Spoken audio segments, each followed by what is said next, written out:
तो नाजरीन, लखनऊ से इस वक्त एक और बड़ी खबर सामने आ रही है। आपको बता दें, उत्तर प्रदेश में कोरोना मुतासरीन की तादाद 500 से ज्यादा हो चुकी है। आगरा और नोएडा से सबसे ज्यादा मामले सामने आए हैं। लखनऊ के केजीएमयू में 740 नमूनों की जांच की गई है। उनमें 50 के करीब मामले पॉजिटिव पाए गए हैं।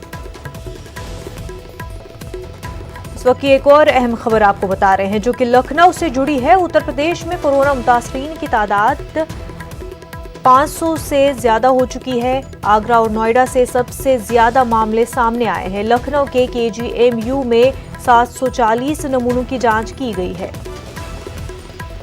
उनमें तकरीबन 50 मामले पॉजिटिव पाए गए हैं।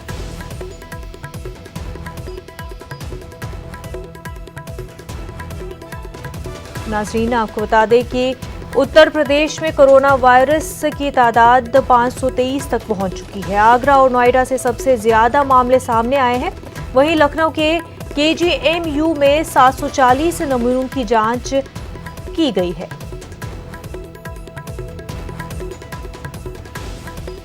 साथ ही आपको बता दें कि उनमें 47 मामले पॉजिटिव पाए गए हैं, जो कि लखनऊ के केजीएमयू में 740 नमूनों की जांच हुई थी। उनमें 47 मामले पॉजिटिव पाए गए हैं। लखनऊ से हमारे नुमाइंदे तारिक कमर इस वक्त जुड़ चुके हैं। तारिक, आपसे जानना चाहेंगे, उत्तर प्रदेश में जो है काफी ज्यादा तादाद कोरोना वायरस मुतासरीन की बढ़ती जा रही है। हाँ, देखिए, बहुत अहम बात यह है मुनज़्ज़ा कि जिस अंदाज से मामले बढ़ रहे हैं मुसलसल, उससे कहीं ना कहीं तशवीश है। और आगरा जैसे शहर में जिसको कहा जाता है कि मकाम सयाहत है, बहुत बड़े पैमाने पर सयाह वहाँ पर आते रहे हैं हमेशा से, तो वहाँ पर जो आज नमूने जांच हुए हैं केजीएमयू में, वो पूरे उत्तर प्रदेश के होते हैं। तो उसमें से 740 नमूने जो है, उसमें से सिर्फ 30 केसेज जो है वो आगरा से मुताल्लिक है। तो ये अपने आप में बहुत चौंकाने वाला आदाद शुमार सामने आ रहे हैं। और इन 30 में से भी देखिए, बता दूं कि आगरा के करीब ही फतेहपुर सीकरी 14 मामले वहां से हैं। तो 30 में से 14 मामले फतेहपुर सीकरी से हैं, बाकी आगरा से हैं।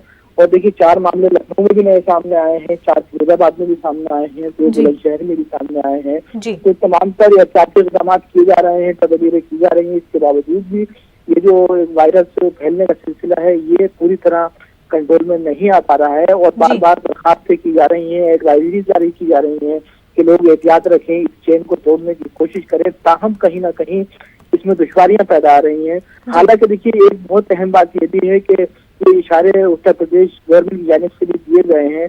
जो जायजा मीटिंग हुई है योगी आदित्यनाथ और टीम 11 की और तमाम तर कॉर्पोरेशन के जिम्मेदार अफसरान की, उसमें भी ये इशारे दे दिए गए हैं कि आइंदा 15 तारीख से कोशिश की जाएगी कि सरकारी दफातर का काम किसी हद तक शुरू किया जाए और वो रोटेशन पर वर्करों को बुलाया जाए। कुछ ऐसे ऑनलाइन सिस्टम भी शुरू किए जाने की बात की जा रही है जिनके जरिए माहौल को किसी हद तक बेहतर बनाने की कोशिश भी हो। और ये जो जमूद है पूरे समाज पर, पूरी सोसाइटी पर और पूरे निजाम पर, ये कहीं ना कहीं टूट जाए, किसी हद तक लोगों में हौसला भी पैदा हो और लोग एक जाती तदबीर भी करते रहे मुनज़्ज़ा।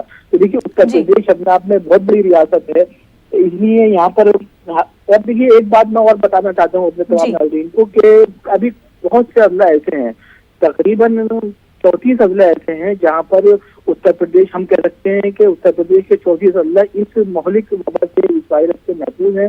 लेकिन 41 अजला में से बाकायदा तौर पर केसेस सामने आ रहे हैं और सामने आने के साथ साथ मुसलसल तादाद में भी इजाफा हो रहा है। तो ये बार बार अपील की जा रही है हुकूमत की जानिब से कि देखिए, हुकूमत अपने तौर पर एहतियाती तदबीर कर रही है, इक़दाम कर रही है, लेकिन कहीं ना कहीं ज्यादा संजीदगी का मुजाहरा उन तमाम समाज के जिम्मेदार लोगों को, आवाम को करना होगा जो चाहते हैं कि ये मुल्क इस वबा से पाक और साफ रहे।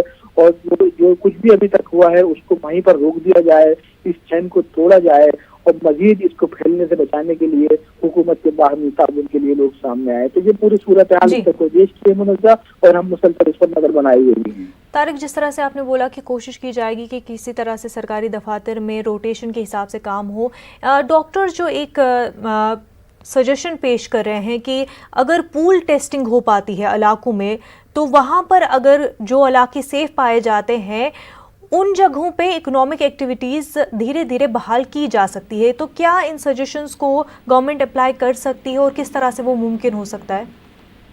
हाँ, बहुत अच्छा सवाल है आपका ये।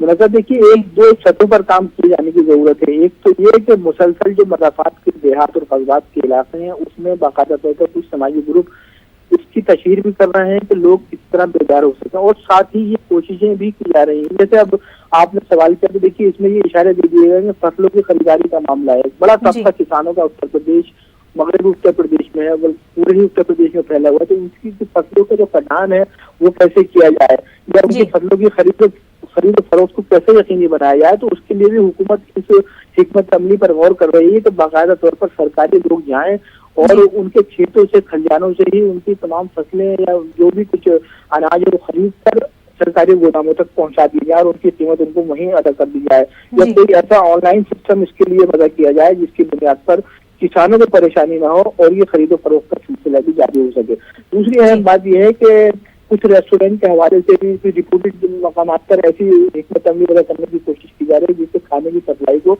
यकीनी बनाया जा सके, और जो कुछ जिन चीजों पर अभी तक पाबंदी थी उन्हें खोलकर किसी हद तक इस निजाम को बहाल किया जा सके। सरकारी दफातर में, बैंकों में निजाम पहले से ही जारी है, ताहम इसको मजीद बेहतर बनाने के लिए भी कोशिशें की जा रही है। इस पर भी आज तबादला ख्याल उत्तर प्रदेश के वज़ीर आला योगी आदित्यनाथ ने टीम रजन की निगरानी के साथ किया है।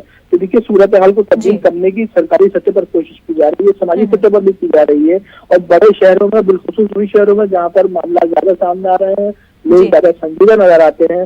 ताहम कुछ ऐसे कस्बाती इलाके हैं या छोटे शहर हैं जहाँ पर लोग अभी इसके लिए पूरी तरह अपने जहन को तैयार नहीं कर पाए हैं, जिसकी अब तक जरूरत महसूस की जा रही है। मुनव्वा। बिल्कुल तारिक, बेहद शुक्रिया तमाम तर तफसीलात के लिए।